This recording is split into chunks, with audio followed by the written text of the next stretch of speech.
Ok, pessoal, estamos no ar com o programa O Ponto da Política. Estamos iniciando mais um programa, O Ponto da Política. Eu sou Chicão Somavila, editor deste programa, que é realizado no município de Pinhais, na cidade de Pinhais, para o Brasil e para o mundo. Hoje, terça-feira, 24 de março de 2020. São exatamente 19 horas e 32 minutos. E na pauta, deixa eu antes aqui ver se já entrou no Facebook. Deixa eu ver aqui. Só um momentinho, pessoal, vamos ver se já está no Facebook, que nós já estamos no ar aí. Aí, para ver aqui como é que tá, eu tenho que deixar ao público, já estamos no ar. Deixar ao público. Vamos lá. Legal, já estamos no ar aí. E na pauta, né, o momento político e sanitário no Brasil e no mundo. Sempre eu falo, eu digo, peço, informo que o espaço é aberto e democrático e participe com perguntas, observações, críticas ou sugestões. E na pauta, né, como já falei, é isso aí que nós vamos falar e tal. E para falar sobre esses assuntos, diretamente de Brasília, a conexão hoje é com Eugênio Giovenardi. Ele é filósofo, ecossociólogo, escritor, já publicou 23 livros, dedica-se a favorecer a regeneração de 70 hectares no Cerrado, protegendo as árvores para garantir as águas. Aliás, quero dizer para vocês que eu tenho a gratíssima satisfação de dizer que eu estou conversando, que eu estou entrevistando, que eu vou bater um papo com quem? Com o meu padrinho, é meu primo e meu padrinho, essa grande figura, esse grande escritor, essa grande figura e esse grande ecologista, né? Eugênio Giovenardi, e estendendo a todos vocês que sempre nos acompanharam, ou ainda aqueles que assistem em outros momentos esta live. Boa noite, Eugênio Giovenardi, bem-vindo ao programa. Tudo bem com você? Como que está o clima, né? A temperatura ambiente aí em Brasília, que o clima lá no Congresso deve estar fervendo. Mas como que está aí? Tudo bem? Tudo bem? Boa noite, Chicão Somavila, meu querido afiliado. É um prazer falar com você e com uma comunicação especial aos seus ouvintes. Eu entendi que estamos falando para o mundo. E isso não é pouca coisa. É do Brasil para o mundo. Brasília está no início do outono, com uma temperatura agradável, 25 graus, 22, 18 à noite. As chuvas vão continuar ainda por alguns dias. Depois entra abril, nós começamos então um período seco, que vai até outubro. Pois bem, a temperatura está dependendo muito das nossas mudanças climáticas, e as mudanças climáticas deste ano trouxeram uma especial novidade, o que nós chamamos de um flagelo virulento, com esse nome tão simpático de coronavírus, como se fosse uma coroa a brilhantar ou embelezar a nossa cabeça, quando, na verdade, é uma coroa de flores para o enterro de milhares de pessoas. Não é mole, não, né? Ô, Eugênio, eu estou tentando, eu vou ver se eu consigo compartilhar na tua página aqui, para nós darmos sequência aqui. Compartilhar público, compartilhar mensagem, em uma página, vamos ver aqui se vai dar. Quero compartilhar na tua página. Vamos ver, não é. E não está dando. Eu vou pedir para a minha secretária e minha digníssima Maria, que está nos assistindo, que ela, por favor, compartilhe na página de Eugênio Giovenardi, ok? Ok. Dá um alô aí, se você aqui na linha do Tempo de um Amigo. Achei aqui, agora vai, vou compartilhar. Muito bem. Que não estava aparecendo aqui ainda, tá? Então tá aí, ó. Tá na tua página aí. Daqui um pouco chega aí para você compartilhar também aí. Beleza? Tá bem. Então vamos lá. Vamos partir então para as perguntas. Nesse bate-papo vai ser muito profícuo, com certeza. Eugênio, uma de suas tantas qualidades é ser ecossociólogo, né? Dedicado à proteção se você se dedica aí à proteção de 70 hectares no Cerrado, como já falei no início, para proteger as árvores e a água, claro. Eu gostaria que você falasse um pouco sobre essa sua nobre atividade aí e o que existe nesses 70 hectares e há quanto tempo isso acontece? Muito bem. Eu moro em Brasília, eu sou gaúcho, né? Moro em Brasília há 45 anos já, e nesse meio tempo eu trabalhei quase sempre em projetos agrícolas ligados ao cooperativismo. E por isso eu fui acompanhando durante todo esse tempo o trabalho dos agricultores e as técnicas agrícolas e a maneira mais eficaz que nós encontramos para destruir os ecossistemas. Uhum. E todo esse trabalho me levou a conhecer, quando eu cheguei em Brasília, eu vinha de uma pós-graduação na Inglaterra e me deparei com um ecossistema completamente diferente, um bioma que eu desconhecia por completo, muito diferente do nosso bioma dos Pampas e da área da colônia italiana, etc., da qual eu sou originário. Pois eu me encantei, para dizer a verdade, Chico, eu me encantei com o Cerrado. Me encantei com várias coisas. Primeiro, a primeira delas foi o silêncio. As noites de Brasília, naquele tempo, em 1972, eu vim antes, até em 1977, 78, depois eu viajei para a Europa e voltei em 1972, aqui para Brasília. E me encantei, fiquei preso ao silêncio do Planalto Central. E eu imaginei que este ecossistema tinha alguma coisa de muito promissor se a gente soubesse compreendê-lo.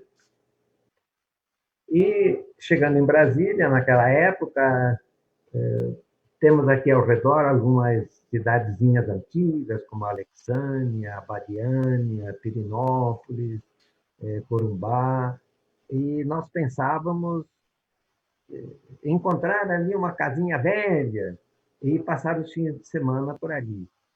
Mas, através de um amigo, de um colega de trabalho, soubemos de uma área de Cerrado que estava para ser desocupada pelo seu proprietário, porque ele tinha um filho com síndrome de Down e ele tinha que trazer o filho para a cidade para uma escola especial, etc. E ele, então, precisaria ter um trabalho, e o trabalho que ele inventou foi transportar os trabalhadores que vinham de uma cidade vizinha, que Santo Antônio do Descoberto, que está a coisa de 30 quilômetros de Brasília, e que viriam trabalhar em Brasília. E o custo desse investimento era uma Kombi, ele iria fazer o transporte de Kombi, e essa Kombi custava, na época, eu não me lembro mais, mas alguma coisa assim como 2.500 cruzados, novos ou velhos, sei lá o que era, não lembro mais. E, então, adquirimos este terreno pelo valor da Kombi. E como o valor da Kombi no tempo se tornou um valor quase inexpressivo, a nossa família decidiu que esta área de 70 hectares não seria comercializável. Esta área seria para... Naquela época eu não tinha neto. Eu só tinha uma filha, Taino, a Alessandra Juvenal, e com a minha esposa, Hilka Mäki, que é finlandesa, decidimos, então, que esta área não seria vendida a ninguém. Esta área seria uma área de proteção ambiental para conhecimento nosso do bioma e depois, com o tempo, ela poderia servir de uma espécie de campo experimental de análise, de pesquisa para biólogos e geógrafos, etc. Isso começou, então, em 1974. A área estava completamente devastada, porque o pai dessa criança com síndrome de Down, ele só tinha uma profissão, que era cortar árvores, fazer carvão e vender para o começo das famílias de Brasília, que não tinham gás, não, e usavam carvão para cozinhar. E então a área ficou completamente devastada, as nascentes de água secaram, e nos fundos passava um ribeirão, que chama o Ribeirão das Lajes, e eu pensei, o que nós vamos fazer? Aí eu olhei para as árvores e elas olharam para mim. E elas me disseram, eu compreendi que elas me disseram, se você quiser água, nós te ajudamos. Interessante. E então eu escrevi um livro chamado As Árvores Falam. E nós seguimos, então, a linguagem das árvores e deixamos as árvores quietas, não vamos pôr aqui nada de plantio, vamos primeiro conhecer as árvores do Cerrado. E isso nos deu uma tal felicidade que nenhum crescimento econômico poderá nos dar se a gente não compreende a natureza, se a gente não sabe a linguagem das árvores, se a gente não sabe o que significa o canto do pássaro, se a gente não sabe por que a raposa está aí com fome procurando a galinha. Sem isso não há felicidade, não há prosperidade. Então, esse é o nosso trabalho de ecossociologia, ou seja, a relação das pessoas com as árvores, com os animais, enfim, com a natureza. Falar com a natureza, mas antes de falar, escutar a natureza. Muito legal essa tua introdução. Eu vou ler aqui algumas participações, mas quero dizer, você também tem um livro, O Retorno das Águas, né? Alguma coisa assim, onde você trabalhou lá com recuperação de nascentes. Nós vamos fazer uma live para falar exclusivamente desse tema. Deixa eu ver aqui, o Guilherme Chelping Santos, é um advogado aqui de Pinhais. Boa noite aos camaradas. Estou na escuta aqui, acompanhando a entrevista. Meus parabéns ao Chicão, que ultimamente vem trazendo temas de grande relevância a nós ouvintes e espectadores neste programa O Ponto da Política. Muito obrigado pela deferência, meu amigo Guilherme Chelping Santos. Agostinho Makiewicz, boa noite a todos. O Agostinho aqui é um pré-candidato a vereador no município de Pinhais. Viviane Silveira, Vivi, está sempre conosco aqui. Mas no Palácio está um baile, né? Sem falar que eles nas entrevistas entram mudo e continuam calados. Ela se referiu àquela pergunta, eu falei, como é que está o clima aí, né? Evandro Martini, dando um abraço lá da Itália. Eu faço sempre uma entrevista todas as sextas-feiras, às 14 horas aqui do Brasil, às 18 lá da Itália, com o Evandro, que ele traz as notícias recentes dos acontecimentos lá. Quero ver quem mais aqui que curtiu. Estamos aí com 14 compartilhamentos já, e eu peço para as pessoas que puderem compartilhar mais e dar like nessa nossa live, né, que eu sempre peço para que as pessoas outras conheçam o nosso trabalho e principalmente as colocações, os comentários, as falas, as apresentações dos nossos convidados. Antônio Florencio Brandão, Guilherme já falei, Sueli Aparecida Lima, Wevington Glatt, Maria Somavila, Viviane Silveira eu falei, Nelson Giovenardi, parente aí, o Evandro já falei, Vinícius Martins, Marcelo Marcelino também, que esse professor Marcelo Marcelino fizemos uma parceria, ele vai escrever sempre aqui umas colunas no meu blog sobre política, sociologia, economia, e vamos para frente aí então. Vamos indo, vamos mandar bala, como diz o outro, né? E você como escritor, Eugênio, e para quem não chegou agora, para quem chegou agora, eu vou repetir aqui que eu estou falando aqui a conexão diretamente de Brasília, né, com Eugênio Giovenardi, que é filósofo, ecossociólogo, escritor, já publicou 23 livros e dedica-se a fornecer, a favorecer, né, e cuidar, enfim, da regeneração de 70 hectares do Cerrado, protegendo as árvores e as águas. E eu falei que eu tenho a grande satisfação de dizer que ele é meu primo e meu padrinho, né? Eugênio Giovenardi. E deixa eu ver aqui, aqui já falamos, chegou um site aqui, deixa eu tirar. E você, como escritor, publicou, então, 23 livros. Quais os temas e onde as pessoas interessadas, né, em leitura e que queiram conhecer teu trabalho podem encontrar suas obras aí? Eu já li aí, Em Nome do Sangue, As Pedras de Roma, O Retorno das Águas e outros aí, inclusive um que você escreveu quando você trabalhou na OIT e esteve lá na Colômbia também, que trabalhou por lá. Aonde as pessoas podem encontrar as suas obras e os temas, mais ou menos assim, como que eles são? Bem, no, Chicão, eu gostaria de responder aquela pergunta, como é que vai o clima político aqui em Brasília também, que Ah, tá, fica frio. ficou de fora antes de entrar na minha produção literária. Aham. Bem, eu acho que o país todo está acompanhando esse vai e vem, né?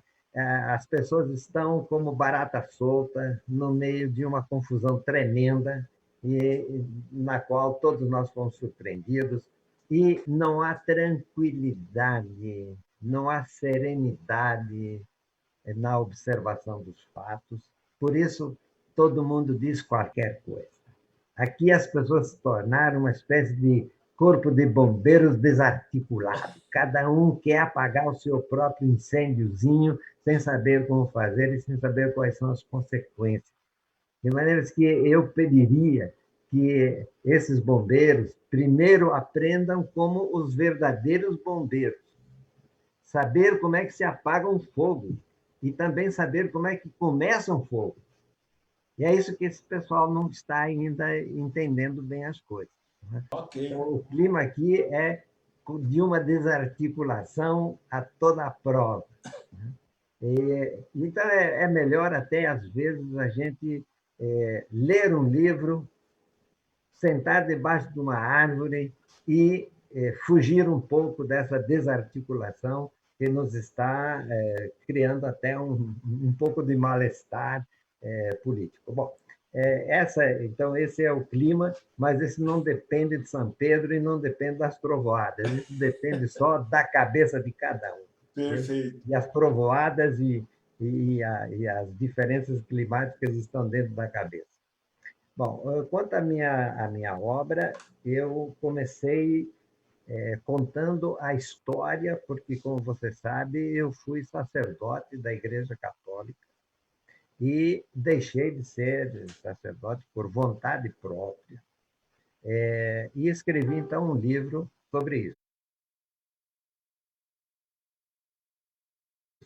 Depois escrevi, então, outros livros que se referem mais ao comportamento humano e creio que encontrei,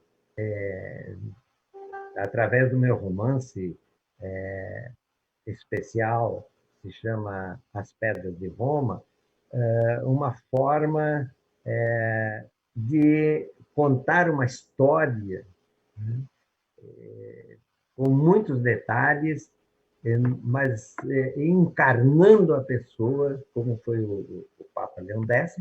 Então, na verdade, eu levei 6 anos para escrever esse romance, e como ele foi Papa da Igreja Católica, então eu pude administrar a Igreja Católica por 6 anos, ou seja, saber como é que as coisas se processavam lá dentro e compreender melhor o que eu estava fazendo lá dentro, e fiquei muito feliz por ter saído.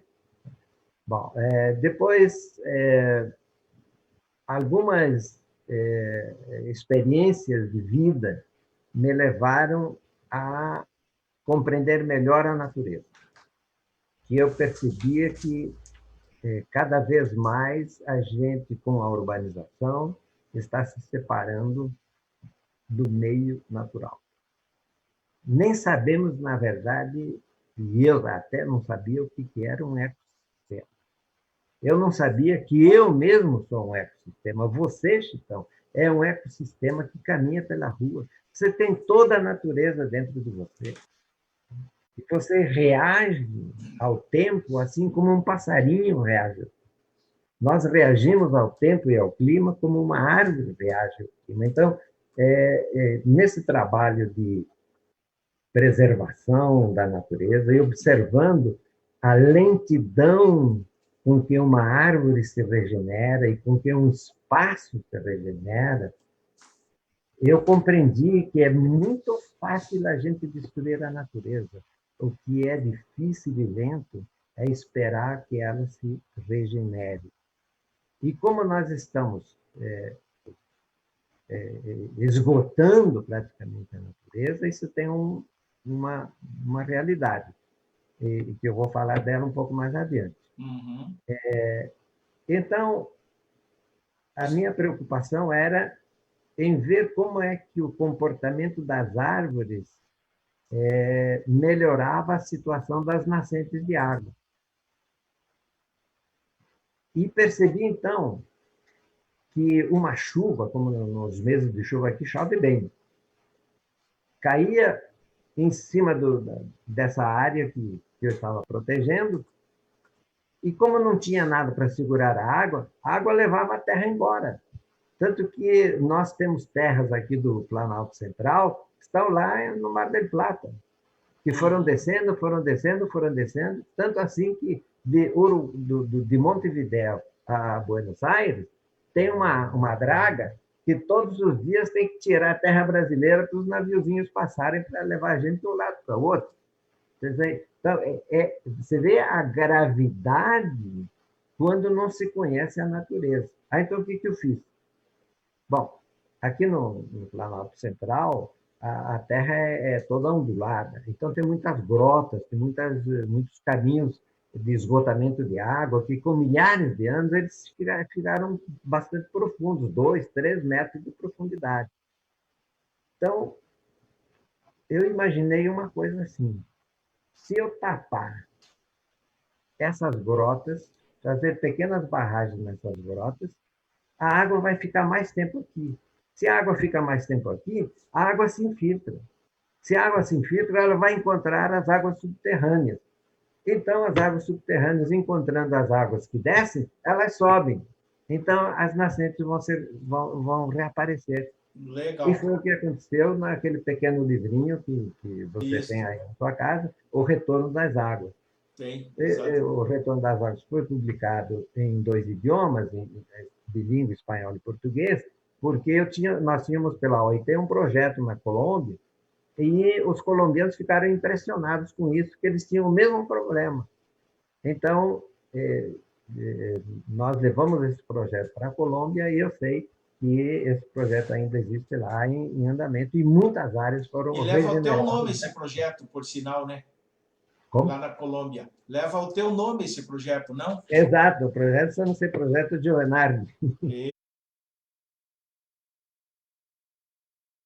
É isso aí. Que era exatamente isso. Legal. Deixa eu ler mais algumas participações aqui, por favor. Pois Tá não? muito. Ó, a Viviane Silveira Vivi deu parabéns e deu ótimo aí pela resposta que você deu para ela ali da pergunta. O Marcelo Marcelino, a crise sistêmica do capitalismo poderá ser uma ótima oportunidade para retomarmos com o protagonismo do plantio em hortas comunitárias, respeitando a natureza e aproveitando a alimentar pessoas em tempos de crise. O Nelson Giovernardi fala aqui, parabéns, Chicão. E diz, Eugênio é irmão do meu pai, é meu tio, diz o Nelson Giovernardi aqui. Tem mais alguns comentários aqui que eles somem e voltam depois. O Guilherme Schelping falou, nesse contexto de respeito à natureza, a nota do nosso presidente é 0 negativa. Não é, Eugênio?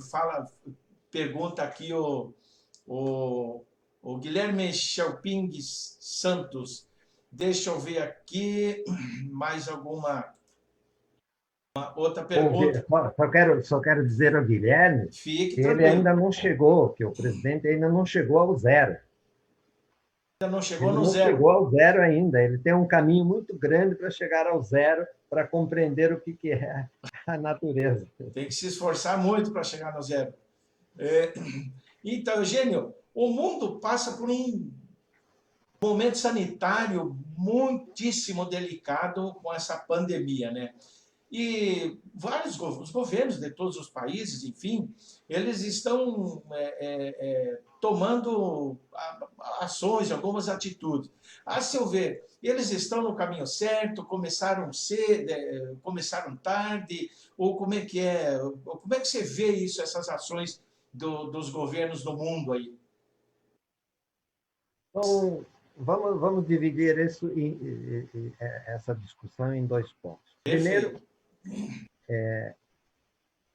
nós vivemos num mundo globalizado. Globalizado quer dizer o quê? Quer dizer que a espécie humana ocupou todas as regiões do planeta. Nós estamos em toda parte. E o que nós fazemos em toda parte? Nós começamos por destruir a natureza. E nós não sabemos, na verdade, o que significa essa tal de interdependência de todos os seres vivos. Nós dependemos uns do outro. Nós nos servimos do outro para poder sobreviver. Para construir a nossa casa, nós temos que cortar uma árvore.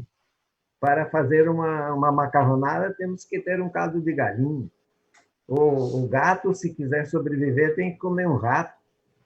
E assim, a interdependência de todos os seres vivos é muito pouco conhecida ainda.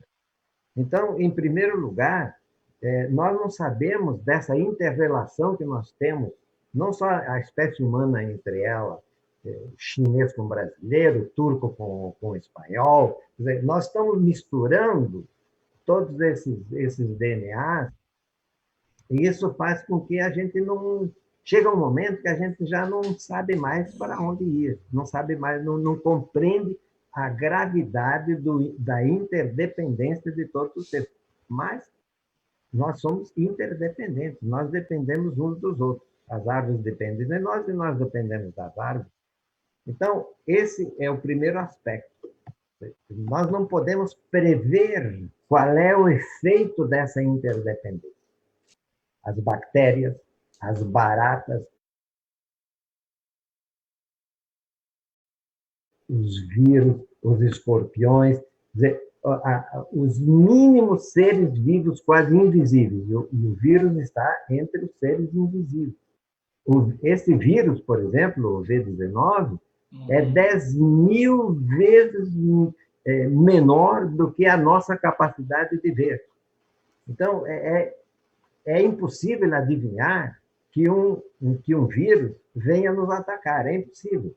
Já tivemos várias pestes, a espanhola, a peste negra, etc. e tal. Bom, então, esse é o primeiro aspecto. Então, o conhecimento, o que Sócrates dizia, né? A ignorância é a base do conhecimento, mas se você aceitar que é ignorante, Então, a preocupação nossa, em primeiro lugar, é conhecer melhor a interdependência de todos os seres vivos. Isso é que é importante. E o segundo aspecto é que a biodiversidade é muito. Se a gente quisesse traçar aqui a biodiversidade, a gente lembraria alguns itens, né? O rato, o gato, o leão, a girafa, a árvore, o beija-flor, a rosa. Mas existem milhares de seres vivos que a gente não conhece e todos eles estão relacionados, porque a vida é uma só. A vida é uma só. Nós nascemos no brejo, a vida nasceu lá no brejo, e nós temos todos a mesma cadeia.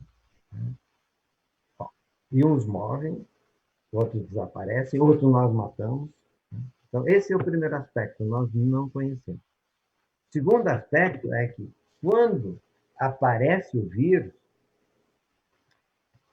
ele aparece de uma maneira que ele não diz claramente, olha, eu vou te matar, ou você cuida ou não tussa na cara do outro. O vírus não diz nada disso. O vírus simplesmente entra aonde ele acha que pode sobreviver e vai acabando com as coisas. Aí, então, o homem, a espécie humana, que tem um raciocínio para compreender e para se defender, né? O animal, quando é atacado pela peste, simplesmente morre e vai embora. Nós não, nós tentamos nos defender. Então, nesta segunda etapa, de a gente querer se defender, como a gente não conhece o vírus, ele não mostrou o dedo, ele não botou o dedo ali para dizer quem é, então a gente fica tateando. Né?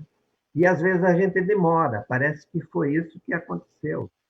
Com o ebola foi a mesma coisa, né? Na África. Na China, quando o vírus apareceu, foi surpresa para todo mundo, ninguém conhecia, nenhum jornal de Vênus ou de Júpiter tinha mandado para cá um recado dizendo que, olha, vai aparecer um vírus ali, cuidado com ele. Então, as primeiras tentativas foram, né, até se chegar hoje a esse isolamento social. Se o vírus não tem para onde ir, ele não pega ninguém. Mas se ele tem um grupo de 10, 15, 20, 40 ou 1.000 pessoas todas juntas, ele faz a festa. Ele faz um carnaval. Foi o que aconteceu logo na China e o que aconteceu na Itália.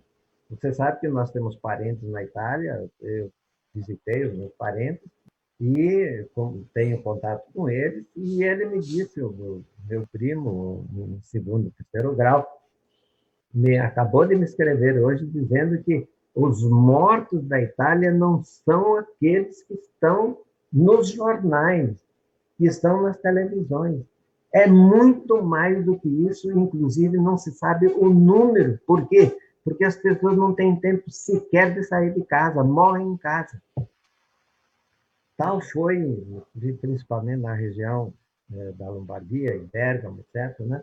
A nossa cidade é Módena. E Módena está produzindo hoje milhões e milhões de máscaras para poder mandar para o resto do mundo. Então, hoje, as medidas são tentativas ainda. Né? Não sair de casa, quando, na hora de dar uma cuspida ou alguma coisa, botar o braço ali. Quer dizer, essas são medidas científicas? Não, são medidas paliativas. Né? Agora, parece que uma das medidas acertadas é o isolamento social para tudo. Fechamento de fronteiras, inclusive. Exatamente. Ou seja, fazer de conta que nós não precisamos de nada, não precisamos de ir ao mercado, não precisamos de ir à farmácia, não precisamos de ir ao hospital. Ou seja, a ideia do crescimento econômico baseado no PIB, o que significa isso diante do vírus? Nada, não significa nada. se significasse alguma coisa, não estariam faltando aparelhos para atender os hospitais. Por quê? Porque nós não nos preocupamos com a saúde das pessoas e não pensamos na sobrevivência da espécie humana. Nós queremos as safras bilionárias, agronegócios e a devastação da Amazônia para botar lá milhares de cabeças de gado. Quer dizer, achamos que isso é o crescimento econômico. Agora, diante de um vírus invisível, nós temos que ficar em casa. Perfeito. Eugênio, deixa eu ler aqui mais umas participações. O Miguel Lima está dando um alô para nós aqui. Álvaro Giovenardi, é um prazer ouvi-los, diz o Álvaro Giovenardi, e curtiu aí. Boa noite, Chicão e tio Eugênio, tá dando o Álvaro lá de São Paulo. Quero ver mais quem aqui. É o Álvaro Giovenardi? O Álvaro é um dos meus leitores. Isso, então. Você tem o blog, inclusive, o Observador, né? Isso, exatamente. Isso, blog Observador.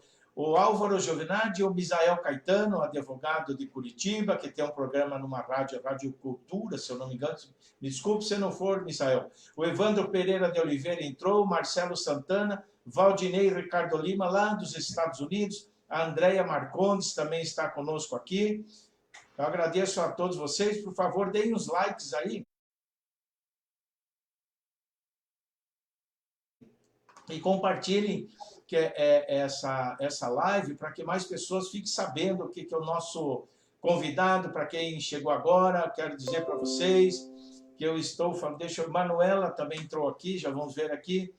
Que eu estou falando aqui diretamente de Brasília, conexão hoje, né, com Eugênio Giovenardi, que é filósofo, ecossociólogo, escritor, já com 23 livros publicados, e ele se dedica a favorecer e regenerar, né, 70 alqueires do Cerrado, protegendo as árvores. Hectares. Hectares, perdão, eu primeiro falei hectares, agora 70 hectares, dá 700 mil metros, é isso, né? 700 mil metros quadrados.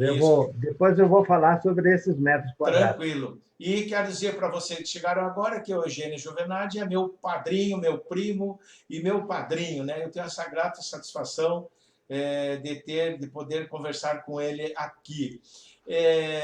Deixa eu ver aqui, nós passamos nessa aqui. Eugênio, todos os dias nós vemos na imprensa o governo decidindo uma coisa pela manhã e à tarde, ou de meio-dia, ou logo no início da tarde, recuando.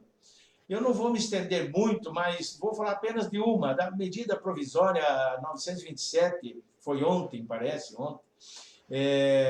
que ele enviou para o Congresso, que ele autorizava empresas a suspenderem por até 4 meses os funcionários dos seus trabalhos, mas também suspendia o pagamento deles, tirava a renda, tirava o poder aquisitivo dessas pessoas, evidentemente suprindo também os salários, né? Pelo mesmo período. Mas ele recuou rapidamente. Mais uma vez a carga estava sendo amarrada, claro, no lombo da classe trabalhadora, né? E eu peço a ele que tanto elogia o Trump, etc., e tudo, né? Não seria mais conveniente ele imitar o comandante americano, o Trump, e mandar para o Congresso uma medida provisória com propósito de pedido autorização para que ele puder distribuir uma renda mínima aos trabalhadores que fossem dispensados, né, de seus trabalhos, e também para as pequenas e microempresas, por exemplo. As grandes podem, as médias, até as médias talvez, mas as grandes, elas podem ser sustentadas, não vão sofrer tanto assim, né? O que você acha disso? Seria desse recuo dele, dessa ideia? Ainda bem que ele recuou. Vamos esperar que ele continue nesse recuo. Olha, as novidades que o Twitter nos dá todos os dias nos deixa, às vezes, um pouco despistados. Diante desse último evento de ontem, manda para o Congresso um decreto e volta atrás via o WhatsApp, isso mostra a, a improvisação das medidas diante de uma situação que é ainda desconhecida. Nós não sabemos até onde vai parar o trabalho desse senhor vírus que está ameaçando a espécie humana. O que mais chama atenção às pessoas sensatas é que a presidência da República tem uma advocacia geral da presidência, é um corpo de advogados que conhecem a Constituição, que conhecem as normas, conhecem as leis. Por que que antes de mandar para o Congresso uma... não sei como é que chama isso. Medida provisória. Uma medida provisória, antes de mandar uma medida provisória, já que ela é provisória, manda uma medida provisória completa, né? Não cheia de buraco. Agora, para isso, ele tem aí um monte de advogados, de assessores, de especialistas, né, que poderiam perfeitamente ser consultados antes de cometer um ato falho desse. Né? E não pensar, por exemplo, que uma empresa pode suspender o trabalho de um grupo de trabalhadores sem pensar que eles vão para casa de mãos abanando e não vão ter dinheiro durante 4 meses para comprar o leite das crianças. Isso é inimaginável, né? Inimaginável. Então, dá a impressão de que o tumulto na cabeça dessas pessoas é tão grande que já não tem mais tempo para pensar com serenidade. E eu acho que o que eu espero de um presidente da República, seja lá que for, que tenha sensatez, que tenha serenidade, seja uma espécie assim, de pai ou avô, que possa dar a palavra de tranquilidade às pessoas, etc. E tal. Então, e não pense você, Chicão, que nós vamos ficar só nessa medida provisória, não. Né? Outras virão por ali que vão causar estremecimentos, né, entre os vários estamentos de decisões da República. Mas eu considero que, ainda dizendo que a impressão que eu tenho é que é um corpo de bombeiros desarticulado, né? que todo atrapalhado. Apareceu um incêndiozinho aqui, nós vamos atacar esse incêndio, mas não sabemos nem como é que começou, nem como é que vai acabar. Legal, deixa eu ver aqui, eu recebi de um site agora, dizendo, o Paraná deve ter 10 mil casos da Covid-19 no pico da epidemia, mas se prepara caso esse número chegue, olhe, a 30 mil. Então já estão dizendo aqui que poderemos chegar nos 30 mil casos no estado do Paraná. Afirmou hoje o secretário de Estado da Saúde, Beto Preto, em sessão na Assembleia Legislativa. Então, ele disse, para isso, contamos com 200 leitos de unidade de terapia intensivas, as UTIs. Mas para o caso da epidemia chegar a 40 dias, né, a mais, você vê, 200 leitos a mais em caso de chegar a 40 dias. Se a situação ultrapassar esse período, teremos condições de contratar até 600 novos leitos. Olha só, 40 mil. Claro, não dá para culpar o governo ali, não, porque é uma coisa inesperada. Mas ações poderiam ser tomadas no Brasil inteiro há 20, 30 dias atrás, quando começou na Itália. A Itália, quando começou, né, começou os primeiros casos na Itália há 23, 24, 30 dias atrás, vamos supor, ninguém deu muita bola. E olha o que chegou. E o país não se preparou também. O Brasil não se preparou, os estados não se prepararam. Deixa eu ler mais alguns aqui. Nelson Giovernati, excelente, um governo completamente despreparado. É isso aí. Viviane, é só o fio da meada. Guilherme Schelping, MP da morte, e ele fala aqui, o advogado Guilherme Schelping Santos, vou começar a acompanhar o blog O Observador, gostei de conhecê-lo. Tá aí, legal. Vamos ver quem mais aqui, já falei. Estamos aí com vários comentários, as pessoas participando. Por favor, deem umas likes aí para que mais pessoas conheçam o nosso trabalho e a opinião, as colocações, então, aqui dos nossos convidados, né? Então, o governo argentino, Eugênio, está liberando para as pessoas afetadas 10 mil pesos, que equivalem aproximadamente a R$800. E, claro, no Brasil. Os Estados Unidos tendem a se tornar o epicentro do coronavírus. E lá, eu estava assistindo hoje algumas entrevistas na internet, etc. e tudo, que está faltando até EPI nos Estados Unidos. Como luvas, máscaras, essas coisas assim. Ventiladores. Trump está liberando verbas, né? Está pedindo que o Congresso autorize a liberação de verbas lá, etc. e tal, para adultos, $1.000, para crianças, $500, uma coisa assim. Os dois países, a Argentina, né? Tanto a Argentina como os Estados Unidos, eles são